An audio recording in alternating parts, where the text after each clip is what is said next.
어머님, 새해 복 많이 받으세요. 그리고 이거 받으세요. 이게? 뭐냐? 이혼 서류요. 도장만 찍으시면 돼요. 민호 씨가 못 찍겠다고 버티길래 어머니가 좀 도와주십사 하고 가져왔어요. 뭐시? 저 이 집 며느리 그만둡니다. 오늘부로 파업이에요. 아니, 사퇴라고 해야 하나? 며느리는 앞치마를 거칠게 벗어던지며 내 맞은편 의자에 털썩 주저앉았다. 시어머니가 수저도 들기 전이었다. 평소 같으면 상상도 못할 일이었다. 지난 5년 동안 지은이는 내 말 한마디면 죽는 신용까지 하던 아이였다. 네, 어머니 죄송해요. 어머니 다시 할게요. 어머니. 그게 내가 아는 며느리의 언어였다. 그런데 지금 내 눈앞에 앉아있는 여자는 내가 알던 그 싹싹하고 순종적인 며느리가 아니었다. 눈빛에 살기가 돌았다. 너 지금 제정신이니? 새해 첫날 아침부터 이게 무슨 행패야? 조상님들 보기에 부끄럽지도 않아? 나는 떨리는 손으로 상을 내리쳤다. 국그릇 뚜껑이 달그락거렸다. 조상님? 그놈의 조상님. 며느리가 코웃음을 쳤다. 어머니 솔직해지죠. 저 그동안 이 집 조상 귀신들 밥 차려주느라 산 사람 밥은 제대로 먹지도 못했어요. 제사 6번, 명절 2번, 시아버님 생신, 어머니 생신. 1년 365일 중에 제가 허리 펴고 산 날이 며칠이나 되는 줄 아세요? 야, 남들 다 그렇게 산다. 너만 유별나게 며느리 노릇하니? 나 때는 물 깃고 불 떼서 삼시세끼 다 해다 바쳤어. 요즘 세상 좋아져서 세탁기가 빨래해주고 전기밥솥이 밥해주는데 뭐가 그리 힘들다고 유세야. 내 속에서 뜨거운 불덩이가 치밀어 올랐다. 감히 어디서 말대꾸인가. 내가 너를 어떻게 받아줬는데. 홀어머니 밑에서 자랐다고 남들이 수군거릴 때도 내가 애만 착하면 됐지 하며 감싸 안아 결혼시킨 게 누구인데. 그러니까요. 어머니 때는 그러셨겠죠. 근데 저는 아니거든요. 저도 남의 집 귀한 딸이에요. 공부할 만큼 했고 직장에서 팀장 달고 잘 나가던 사람이에요. 그런 저를 민호 씨가 사정사정해서 데려왔잖아요. 손에 물 한 방울 안 묻히게 하겠다고. 며느리의 목소리가 점점 높아졌다. 거실 구석에 처박혀 있던 내 아들 민호는 고개만 푹 숙인 채 입도 벙긋하지 못하고 있었다. 저 못난 놈. 애미가 이렇게 봉변을 당하고 있는데 꿀먹은 벙어리처럼 가만히 있다니. 민호야, 너는 뭐하고 있니? 내 처가 미쳐 날뛰는데 보고만 있을 거야? 내가 소리를 지르자 민호가 움찔하며 고개를 들었다. 얼굴이 사색이 되어 있었다. 엄마, 그게. 민호 씨, 입 닥쳐. 당신이 말할 자격 있어? 며느리가 아들에게 쏘아붙였다. 아들은 다시 고개를 숙였다. 아니, 저게 가장이라는 놈이 기가 눌려서. 나는 기가 막혀서 말문이 막혔다. 어머니, 제가 단순히 제 사상 차리기 힘들어서 이러는 줄 아세요? 그 정도 노동은 참을 수 있어요. 여자가 참아야 집안이 평안하다는 어머니 그 지겨운 레퍼토리 5년 동안 귀에 딱지가 않도록 들었으니까요. 며느리는 밥상 위에 놓인 이혼 서류 봉투를 톡톡 두드렸다. 그런데 이건 못 참겠더라고요. 더는 내 인생 썩히기 싫어서요. 이유가 뭐야? 애도 없는 주제에 살림 하나 똑바로 못하는 주제에 뭐가 그렇게 당당해. 내 입에서 독설이 튀어나갔다. 아이 문제. 결혼 5년 차가 되도록 아이가 없는 건 내 가슴에 박힌 대못이었다. 병원에서는 둘 다 이상이 없다고 하는데 감감무소식이었다. 그럴 때마다 나는 며느리에게 온갖 좋은 한약을 지어 먹이며 내가 마음을 곱게 안 써서 삼신할매가 안점지해 주시는 거다라고 핀잔을 주곤 했다. 그 말을 들을 때마다 죄인처럼 고개를 숙이던 아이였다. 그런데 오늘은 달랐다. 며느리의 입꼬리가 비릿하게 올라갔다. 왜요? 어머니, 진짜 모르셨어요? 아니면 모른 척 하시는 거예요? 무슨 소리야? 어머니 아들 민호 씨. 밖에서 딴 살림 차린 거 정말 모르셨냐고요. 순간 멍해졌다. 귀에서 B- 하는 이명이 들렸다. 시간이 멈춘 것 같았다. 딴 살림? 내 아들 민호가? 착해 빠져서 거짓말도 못하고 술, 담배도 안 하는 내 아들이? 거짓말 마라. 어디서 뒤집어 씌울 게 없어서. 거짓말 같으세요? 민호 씨 핸드폰 꺼내. 당장. 며느리의 서슬퍼런 명령에 민호가 주머니를 뒤적거렸다. 하지만 핸드폰을 꺼내지는 못하고 손만 떨고 있었다. 못 꺼내죠? 거기 안에 다 들어있거든요. 그 여자가 보낸 사진, 초음파 사진, 서로 주고받은 역겨운 문자들. 초음파? 네. 축하드려요, 어머니. 그렇게 원하시던 손주 생기셨네요. 배달은 핏줄이지만요. 밖에서 애까지 만들어서 들어오려고 호시탐탐 기회만 엿보고 있었더라고요, 이 인간이. 나는 아들을 쳐다보았다. 제발 아니라고, 저 여자가 미쳐서 하는 소리라고 말해주길 바랐다. 하지만 민호는 내 눈을 피했다. 식은땀이 비오듯 흐르고 있었다. 그 순간 내 머릿속에서 무언가가 툭 끊어졌다.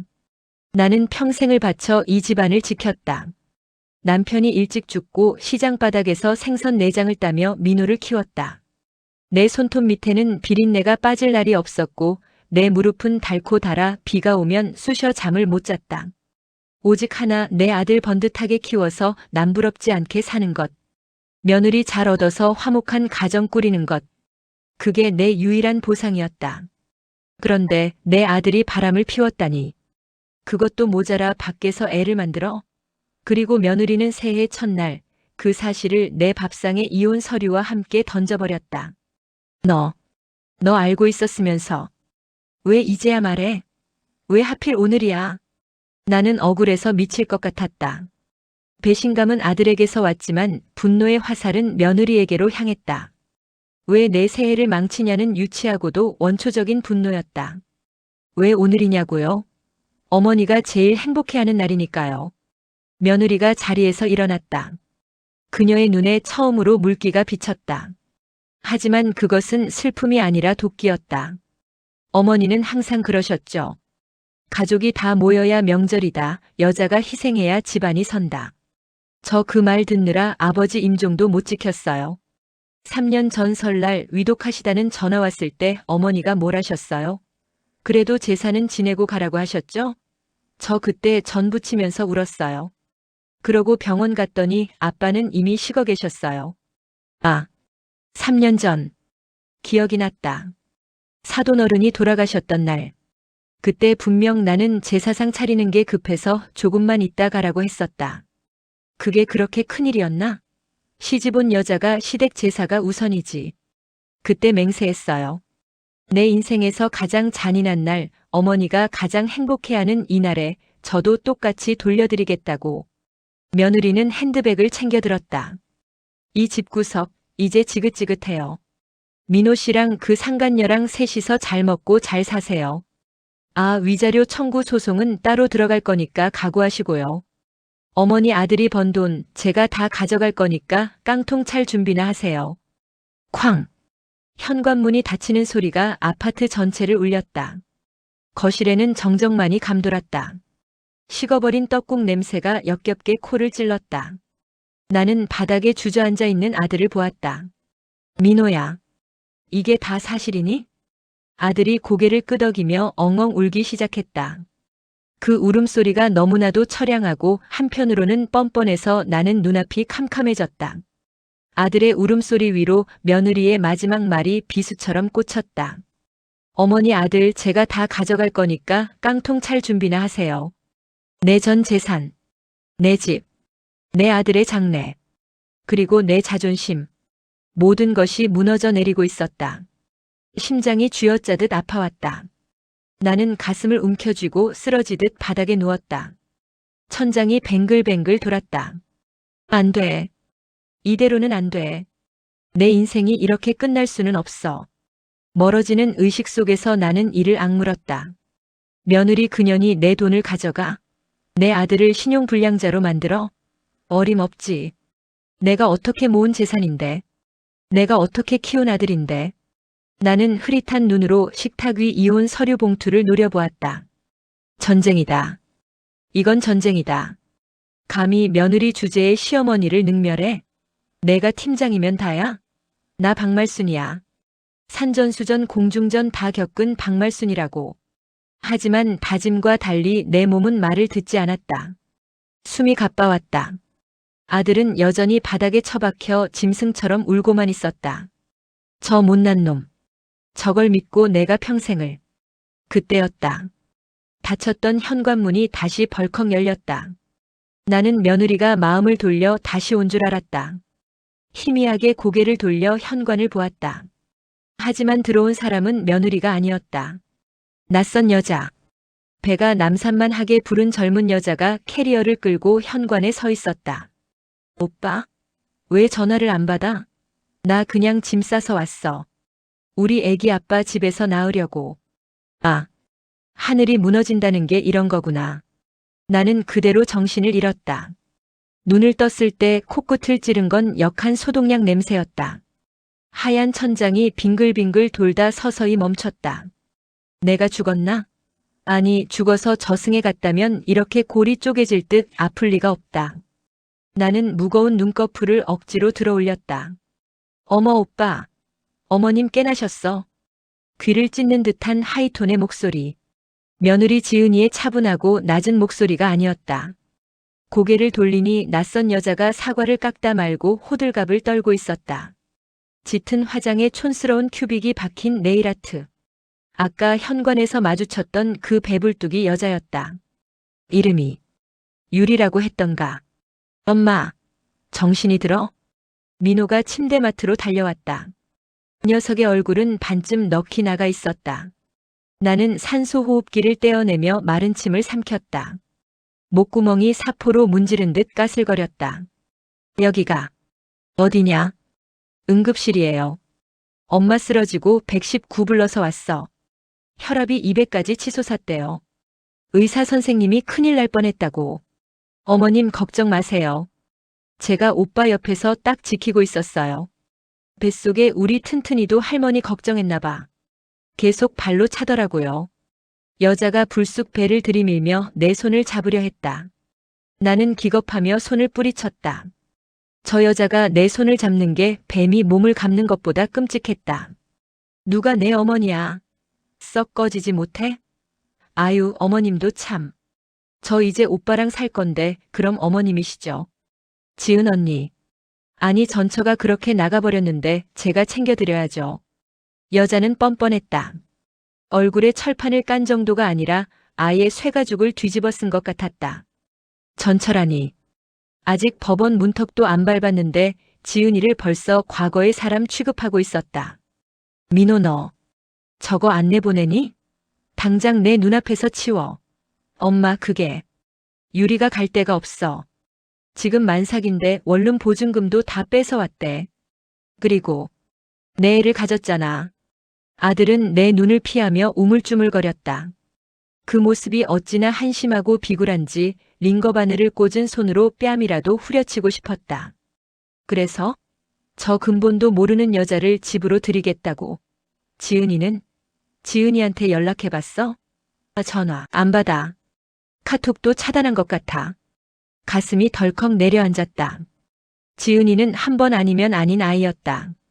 내가 5년 동안 봐온 며느리는 빈말을 하는 성격이 아니었다. 이혼 서류를 던졌을 때 그 아이는 이미 마음 정리를 다 끝낸 것이었다. 퇴원 수속을 밟고 집으로 돌아오는 길은 지옥불로 걸어 들어가는 기분이었다. 현관문을 열자마자 보이는 건 아침에 벌어졌던 난장판 그대로였다. 식어 빠진 떡국, 바닥에 나뒹구는 젓가락, 그리고 며느리가 벗어 던지고 간 앞치마. 그 앞치마가 마치 며느리의 시신처럼 거실 한가운데 덩그러니 놓여 있었다. 어우, 집이 좀 칙칙하다. 오빠, 이거 커튼부터 바꿔야겠어. 냄새도 좀 나는 것 같고. 유리는 들어오자마자 제 집인 양 거실 소파에 벌러덩 드러누웠다. 어머님, 저 목말라요. 물 좀 주세요. 임신부는 수분 섭취가 중요하거든요. 나는 내 귀를 의심했다. 지금 이 여자가 나한테 물 심부름을 시키는 건가? 5년 동안 지은이한테도 받아본 적 없는 하대를 첩년이 들어오자마자 하고 있었다. 뭐? 손이 없어 발이 없어. 냉장고 열어서 내가 처먹어. 아잉, 배가 무거워서 일어나기 힘들단 말이에요. 오빠 나 물. 민호가 허둥지둥 부엌으로 달려가 물을 떠다 바쳤다. 그 꼴을 보고 있자니 우라통이 터져 뇌혈관이 다시 터질 것만 같았다. 나는 방으로 들어가 문을 쾅 닫고 이불을 뒤집었었다. 그날 밤부터 내 인생의 이막, 아니 생지옥이 시작되었다.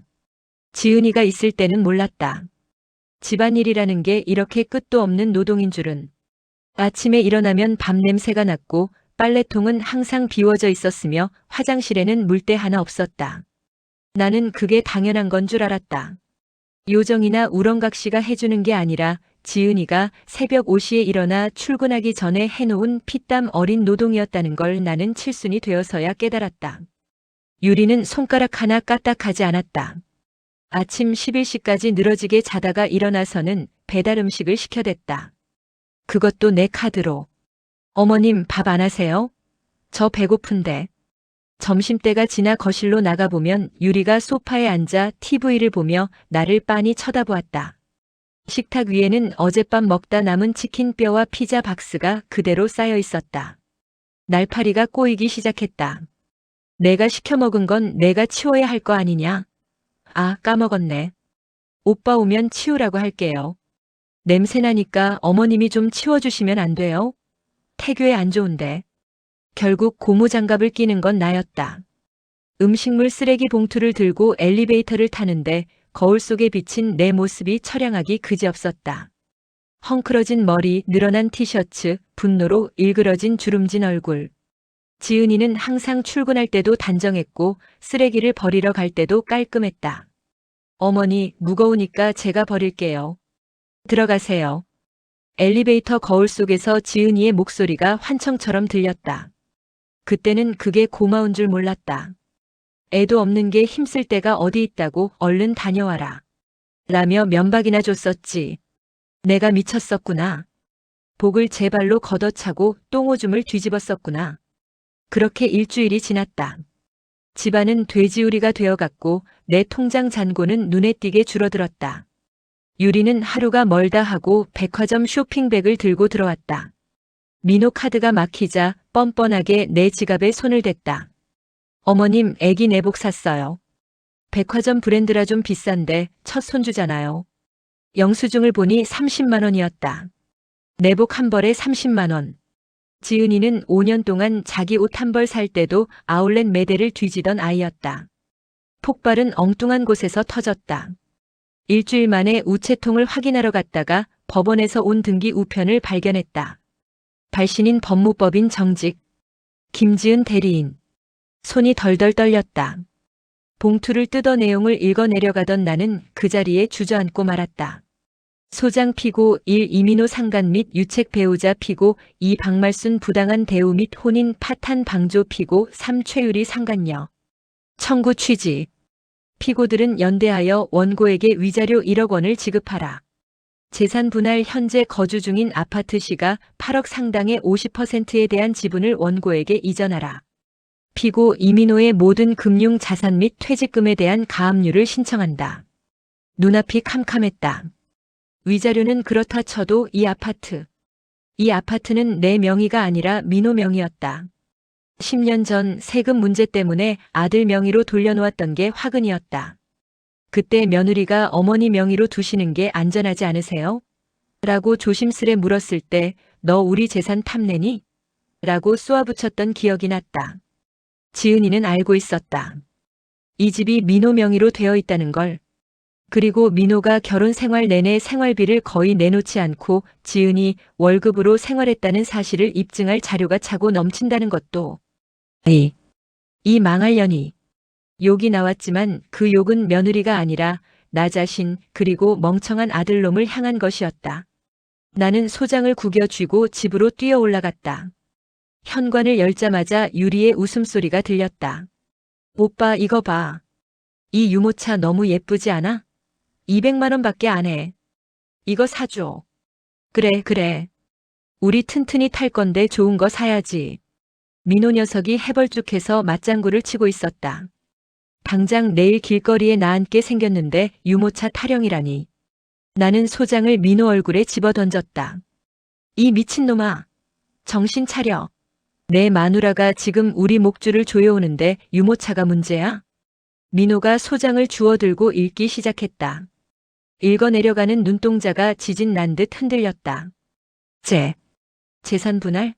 아파트 반을 달라고? 아니, 게다가 가압류? 오빠, 그게 무슨 소리야? 돈을 뺏긴다고? 유리가 소파에서 벌떡 일어났다. 돈 얘기가 나오자 임산부의 무거움은 온데간데 없었다. 어머님, 이거 어떻게 해요? 저 돈 없으면 못 살아요. 오빠가 책임진다고 했잖아. 시끄러워. 내가 애초에 꼬리만 안 쳤어도 이런 일 없었어. 내가 고함을 지르자 유리가 눈을 부라렸다. 뭐라고요? 꼬리를 쳐? 좋다고 매달린 건 오빠거든요. 그리고 어머님, 솔직히 말해서 지은 언니 내쫓고 싶어 하셨잖아요. 애 못 낳는다고 구박하고 돈 잘 번다고 기죽인다고 싫어하셨으면서 왜 이제 와서 내 탓이에요? 틀린 말이 하나도 없어서 더 뼈가 아팠다. 그랬다. 나는 지은이가 어려웠다. 똑똑하고 말대꾸 없이 내 비위를 맞추지만 어딘가 범접할 수 없는 기품이 있어서 열등감을 느꼈다. 그래서 더 괴롭혔다.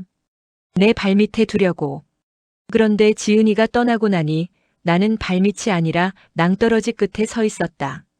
민호, 너 솔직하게 말해. 너 돈 얼마나 있니? 통장에 얼마나 있어? 내 추궁에 민호가 고개를 푹 숙였다. 그게 사실은 말 못해? 마이너스 5천. 뭐라고? 나는 뒷목을 잡았다. 연봉이 얼만데 마이너스라니. 유리. 오피스텔 얻어주고 명품 가방 사주고 차 바꿔주느라 대출 좀 받았어. 지은이 몰래. 지은이는 자기 월급 꼬박꼬박 모아서 대출금 갚고 있었는데 이놈은 뒤에서 빚을 내서 첩질을 하고 있었다. 그 빚까지 재산 분할 대상에 포함되면 우린 정말 빈털터리가 된다. 아니, 빚더미에 앉게 된다. 나는 떨리는 손으로 핸드폰을 꺼냈다. 자존심이고 뭐고 다 필요 없었다. 지은이를 잡아야 했다. 지은이 바지가랑이라도 붙잡고 빌어야 했다. 이대로 가면 나는 노년에 쪽박 차고 거리로 나앉는다. 지은아, 애미다. 제발 전화 좀 받아다오. 내가 잘못했다. 우리 민호 한 번만 용서해줘라. 응? 전송 버튼을 눌렀다. 하지만 돌아온 건 차가운 메시지뿐이었다. 전송 실패. 수신 거부 대상입니다. 수신 거부. 그 네 글자가 내 심장에 사형 선고처럼 박혔다. 거실에서는 유리가 아몰라. 나갈 거야. 돈도 없는 거지 집구석인 줄 알았으면 안 왔어. 라며 악을 쓰고 있었고 민호는 유리야 가지마. 하며 매달리고 있었다. 개판이었다. 이 난장판 속에서 나는 문득 설날 아침 지은이가 끓여주려 했던 떡국 생각이 났다. 그 따뜻한 국물 한 모금이 미치도록 그리웠다. 하지만 나는 안다. 그 국물은 이제 다시는 맛볼 수 없다는 것을. 나는 거실 바닥에 주저앉아 짐승처럼 울부짖었다. 후회는 언제나 늦고 대가는 언제나 가혹했다. 지옥 같은 집구석을 뛰쳐나온 건 유리가 내 옷장을 뒤져 아끼던 밍크코트를 꺼내 입고 어머님, 이거 촌스러운데 당근에 팔아도 돼요? 라고 물어본 순간이었다. 더는 견딜 수 없었다. 나는 무작정 버스를 탔다. 목적지는 하나였다. 며느리, 아니 지은이의 회사. 강남의 번쩍거리는 빌딩 숲. 내 꼴은 말이 아니었다. 며칠 감지 못한 머리에 떡진 낡은 패딩 점퍼. 회전문을 통과해 로비로 들어서자 경비원이 나를 위아래로 훑어보며 막아섰다. 할머니, 무슨 일이시죠? 여기 함부로 들어오시면 안 됩니다. 여기 팀장 김지은이 시험이야. 며느리 좀 보러 왔다는데 왜 막아? 악을 썼지만 내 목소리엔 힘이 없었다. 사람들이 힐끔거리며 지나갔다. 그때 또각또각 구두 굽소리가 들렸다. 들여보내세요. 지은이었다. 불과 일주일 만인데 아이는 완전히 다른 사람이 되어 있었다. 칙칙한 무채색 옷만 입던 내 며느리가 아니었다. 세련된 베이지색 정장에 머리는 우아하게 드라이를 했고 얼굴에서는 윤기가 흘렀다. 내 아들과 살 때의 그 그늘진 얼굴은 온데간데 없었다. 눈부셨다. 그리고 그만큼 내 모습이 초라하게 느껴져 쥐구멍이라도 찾고 싶었다. 따라오세요. 지은이는 차가운 목소리로 말하고는 앞장섰다. 나는 죄인처럼 고개를 숙이고 그 뒤를 따랐다. 회사 앞 카페 구석진 자리에 우리는 마주 앉았다. 용건만 말씀하세요. 저 바빠요. 지은이는 커피조차 주문하지 않았다. 그 냉랭함에 입이 떨어지지 않았다. 하지만 나는 살아야 했다. 자존심? 그건 배부른 소리였다. 나는 덜덜 떨리는 손으로 지은이의 손을 덥석 잡았다. 지은아. 아가. 내가 잘못했다. 지은이가 흠칫하며 손을 빼려 했지만 나는 죽자 사자 매달렸다. 내가 미쳤었어. 늙은이가 노망이 나서 그랬어. 제발 돌아와 다오. 응? 너 없으니까 집안이 쑥대밭이야. 민호 그놈도 지금 제정신 아니야. 그 여우 같은 년한테 홀려서 그렇지 속으로는 너만 생각하고 있어. 그래서요? 내가 그년 내쫓지 마. 오늘 당장 머리채를 잡아서라도 내쫓을게. 뱃속에 있는 애? 다 필요 없다. 너만 있으면 돼. 우리 다시 예전처럼 살자, 응? 눈물이 볼을 타고 흘러내렸다. 이건 연기가 아니었다. 진심이었다. 며칠 겪어보니 알겠더라. 너만 한 며느리 없다는 걸. 하지만 지은이의 표정은 싸늘하게 굳어 있었다. 어머니. 아니, 박말순 씨. 뭐라고? 다시 예전처럼요? 제가 미쳤어요. 그 지옥 불구덩이로 다시 들어가게. 지은이는 핸드백에서 서류 봉투 하나를 꺼냈다. 또 서류 봉투였다. 나는 본능적으로 몸을 움츠렸다. 이게 뭐냐? 어머니가 그렇게 애지중지하는 아드님, 그리고 어머니가 목숨보다 소중하게 여기는 그놈의 핏줄. 그 실체예요. 나는 떨리는 손으로 봉투를 열었다. 병원 진단서였다. 의학 용어가 가득했지만 굵은 글씨로 쓰여진 진단명은 읽을 수 있었다. 무정자증 AGOSPERMIA 환자명 이민호. 숨이 턱 막혔다. 글자가 눈앞에서 춤을 췄다. 이게 무슨 소리냐? 민호 씨 애 못 낳아요. 정자가 아예 없다고요. 3년 전에 난임 검사했을 때 이미 판정받았어요. 머리를 망치로 얻어맞은 것 같았다. 거짓말. 우리 민호가 고자라니. 내가 애 못 낳는다고 해서 내가 얼마나 구박했는데. 병원에서도 둘 다 이상 없다고.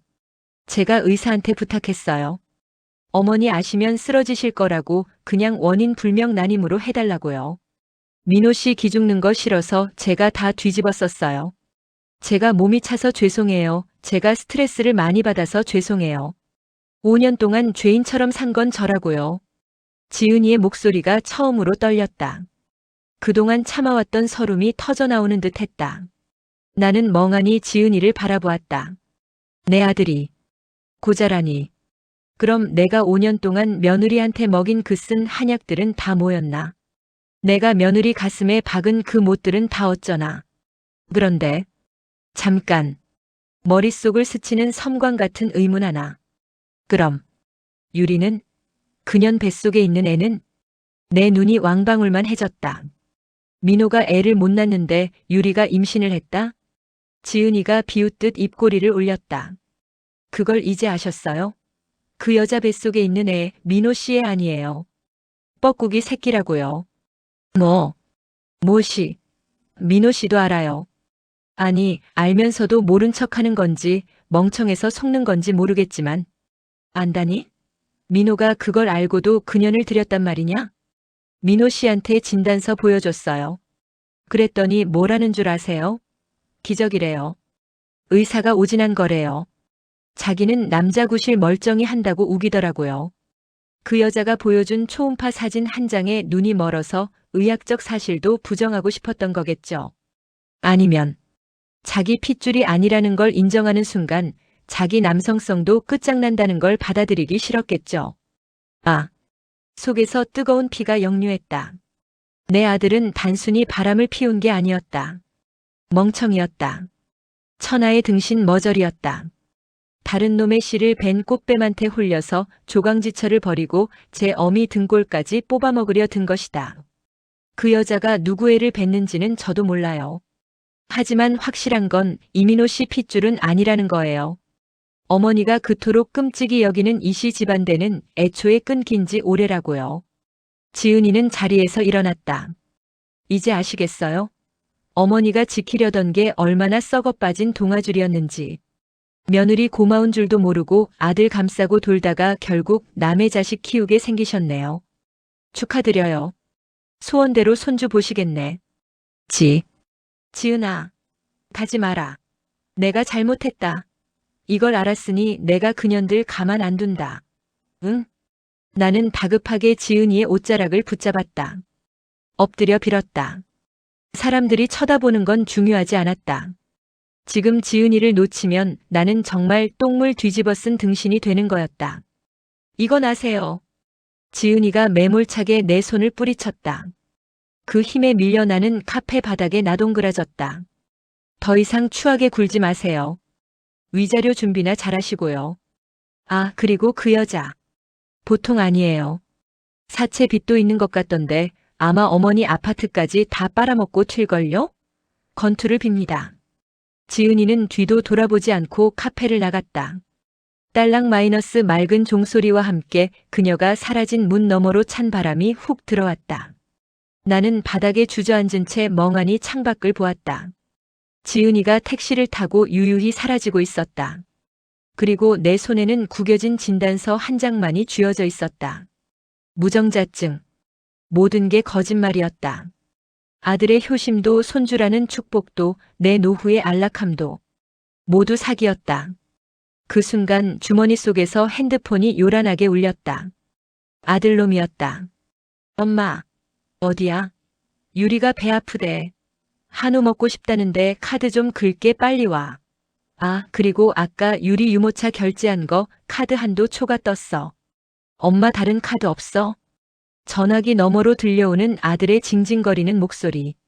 그리고 뒤이어 들리는 유리의 애교 섞인 코맹맹이 소리. 어머님 빨랑 오세요. 튼튼이가 고기 달래요. 뚝. 내 안에 무언가가 완전히 끊어졌다. 지금까지는 아들을 위해, 가정을 위해 참았다. 하지만 이제 지킬 가정은 없었다. 남은 건 내 인생을 망친 사기꾼 연놈들 뿐이었다.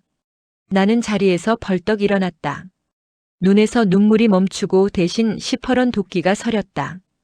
카페를 나서는 내 발걸음은 쿵쿵 바닥을 부술 듯 무거웠다.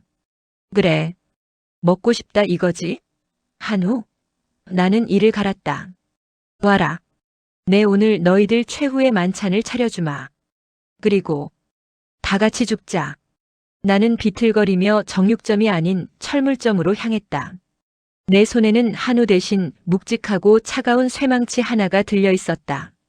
어머님 고기는요? 왜 빈손이세요? 현관문을 열고 들어서자마자 유리가 쪼르르 달려와 내 손을 확인했다. 소파에는 민호가 세상 편한 자세로 누워 TV를 보고 있었다. 저 평화롭고 역겨운 풍경. 나는 신발을 벗지도 않고 거실로 성큼성큼 걸어 들어갔다. 고기? 그래, 가져왔다. 나는 품 안에서 묵직한 쇠망치를 꺼내 식탁 위에 쾅 하고 내리찍었다. 유리의 대리석 식탁 상판에 쩍 하고 금이 갔다. 깍. 뭐야? 엄마? 그게 뭐야? 왜 이래? 민호가 기겁하며 소파 뒤로 숨었다. 유리는 배를 감싸 쥐고 뒷걸음질 쳤다. 공포에 질린 두 사람의 눈동자.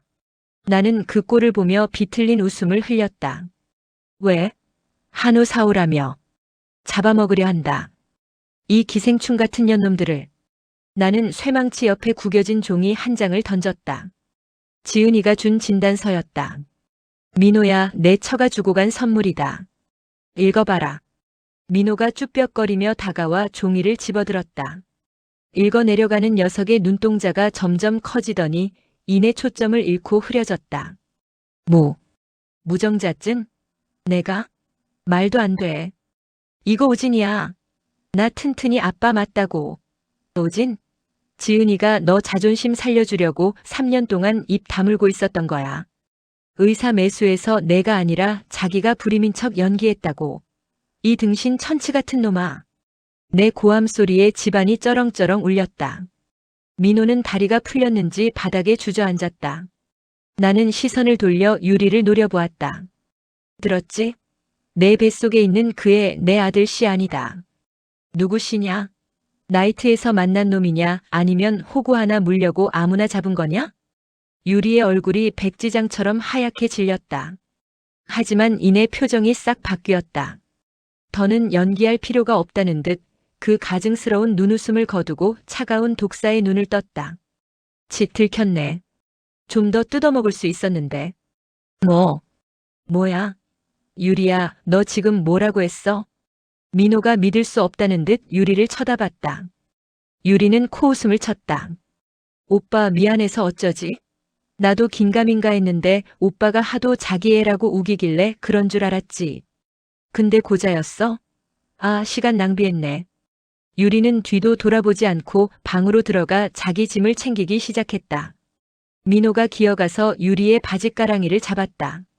유리야, 가지 마. 아니지.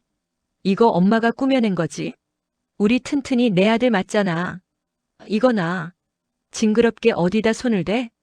돈도 없고 능력도 없고 심지어 씨도 없는 놈을 내가 왜 만나? 유리는 민호를 걷어찼다.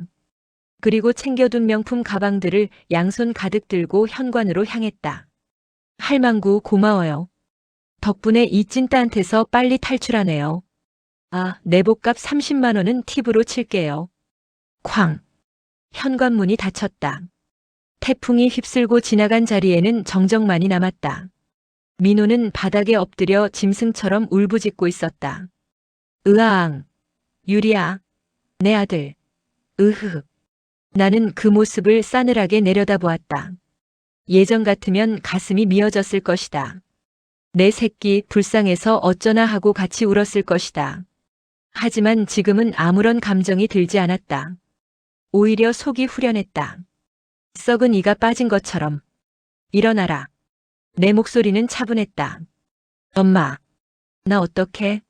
지은이도 가고 유리도 가고. 나 이제 어떡해? 내 짐 싸. 나가라고. 내 집에서. 민호가 눈물을 뚝 그치고 멍한 표정으로 나를 올려다보았다. 엄마. 무슨 소리야? 갈 데도 없는데 어딜 나가? 그리고 이 집 4명이잖아. 4명에? 그래, 서류상으론 내 거지. 근데 이 아파트 살 때 들어간 돈 다 내가 시장 바닥에서 생선 팔아본 돈이다. 그리고 너 빚 많다며?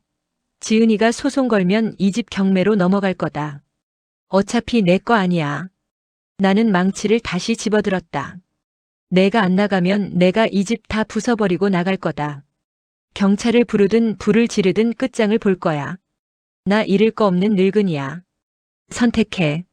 내 발로 나갈래 아니면 애미 손에 죽어서 나갈래? 내 눈에서 살기가 뿜어져 나왔다.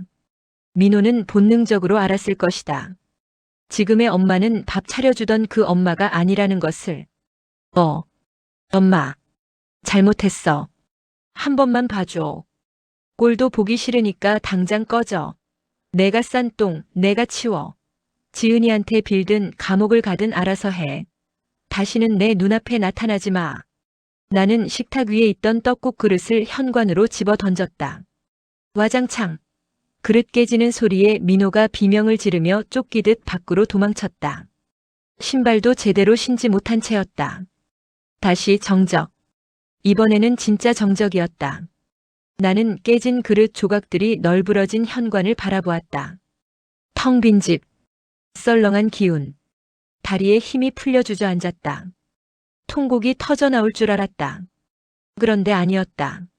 이상하게도 입가에 미소가 번졌다. 가슴속을 꽉 채우고 있던 답답한 돌덩이가 쑥 빠져나간 기분이었다.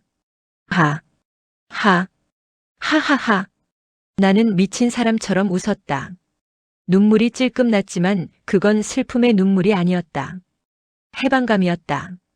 나는 자리에서 일어나 냉장고를 열었다. 며칠 전 지은이가 사다 놓았던 소주 한 병과 김치통이 보였다. 그리고 냉동실 구석에 처박혀 있던 내가 끓이려다 만 떡국떡. 나는 가스불을 켰다. 멸치 육수를 진하게 우리고 떡을 넣었다. 계란 지단 따위는 붙이지 않았다. 대충 파만 숭숭 썰어 넣었다. 보글보글 끓어오르는 하얀 거품을 보며 나는 생각했다. 내 나이 70. 평생 누군가의 딸, 누군가의 아내, 누군가의 엄마로 살았다. 박말순이라는 이름 석자보다 민호 엄마로 불리는 게 더 익숙했다. 아들이 잘 되는 게 내 행복인 줄 알았다. 아들이 대를 잇는 게 내 사명인 줄 알았다. 하지만 그건 다 헛거였다. 남편도 가고 자식도 떠났다. 결국 남는 건 나뿐이었다. 식탁에 앉아 김이 모락모락 나는 떡국을 한 숟가락 떴다. 뜨끈한 국물이 목을 타고 넘어가 얼어붙은 속을 녹였다. 맛있다. 혼잣말이 튀어나왔다. 누구를 위해서가 아니라 오직 나를 위해 끓인 떡국. 그 맛은 투박했지만 내 인생 어느 때보다 달고 깊었다. 띠링. 핸드폰 문자가 울렸다. 지은이었다. 어머니, 아니 말순 씨. 통장에 5천만 원 입금했어요. 그동안 저 키워주신 값이라고 생각하세요. 그리고 소송 과정에서 어머니 피해 안 가게 할게요. 건강하세요. 눈시울이 붉어졌다. 이 똑똑한 아이는 알고 있었다. 내가 결국 어떤 선택을 할지, 그리고 내가 가장 필요한 게 무엇인지. 나는 답장을 썼다. 고맙다. 그리고 미안했다. 너는 뒤돌아보지 말고 훨훨 날아가라. 나도 그럴란다. 나는 소주잔을 채웠다. 그리고 허공을 향해 건배했다. 떠나간 며느리의 앞날을 위해, 그리고 이제야 비로소 시작된 나의 진짜 인생을 위해. 박말순, 새해 복 많이 받아라. 창밖으로 붉은 해가 뉘엿뉘엿 지고 있었다. 하지만 내 인생의 해는 이제 막 떠오르고 있었다. 나는 떡국 그릇을 깨끗이 비웠다. 후회 끝에서 다시 나를 찾은 이야기였습니다. 여러분의 생각은 어떠신가요? 공감하셨다면 구독과 좋아요 큰 힘이 됩니다.